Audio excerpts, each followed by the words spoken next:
இன்று 3வது திருமண நாள் கொண்டாடும் திரு நாகராஜ் சார், திருமதி சௌமியா மேம் இவர்களுக்கு இனிய திருமண நாள் நல்வாழ்த்துக்கள்.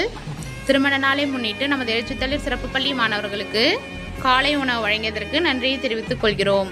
அவர்களும் அவர்கள் குடும்பத்தாரும் எல்லா செல்வமும் பெற்று ஆரோக்கியமும் பெற்று நீடூடி வாழ இறைவனை வேண்டி வணங்குகிறோம்.